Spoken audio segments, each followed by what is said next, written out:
Good afternoon, class. I am your substitute teacher for the day. By a show of hands, how many of you already know who I am? Well, that's just great. My name is Dr. B.F. Skinner, and I am an extraordinary psychologist. I am most commonly known for inventing the theory of operant conditioning and using the Skinner box.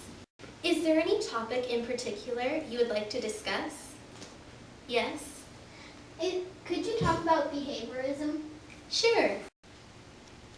I myself am a behaviorist, and we firmly believe that behaviors are acquired through conditioning. Yes? What does that mean? Can you give an example?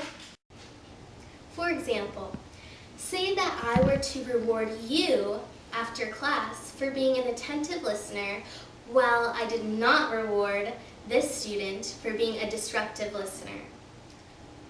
Both techniques encourage both students to focus during class and to be attentive listeners because they both want a prize at the end of the class. Yes, Julia. That was very helpful, Dr. Skinner. Will you now tell us about operant conditioning? I was waiting for someone to ask. Operant conditioning is a method of learning that occurs through rewards and punishments for behavior. This leads me to my next topic of positive and negative reinforcement. These topics are somewhat difficult to explain, so I will show you examples. Mom, look! I tied my shoe! Great job, son! Here's a sticker for your good work. Hannah! I'm very upset that we got in that argument this morning, all because you didn't finish your chores. I hope you finish them tomorrow before I get home from work. Sorry, Mom. Whew! What a day. Hey, Mom, I finished all my chores.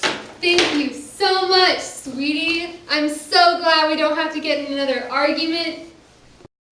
Those were a few examples of positive and negative reinforcement. Class, I want you always to remember that the consequences of an act affect the probability of it occurring again.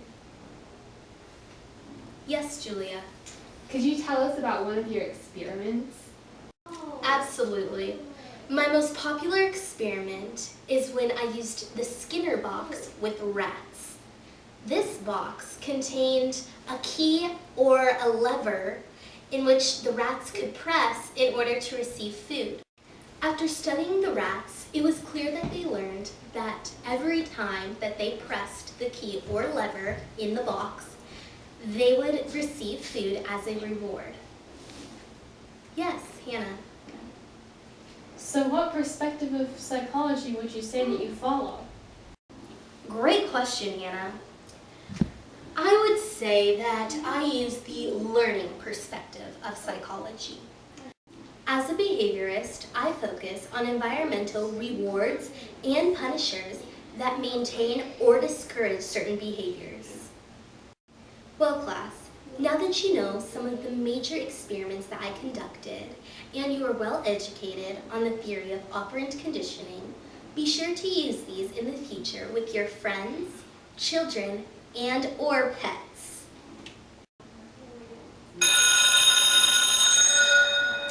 Well, class, looks like our time is up here.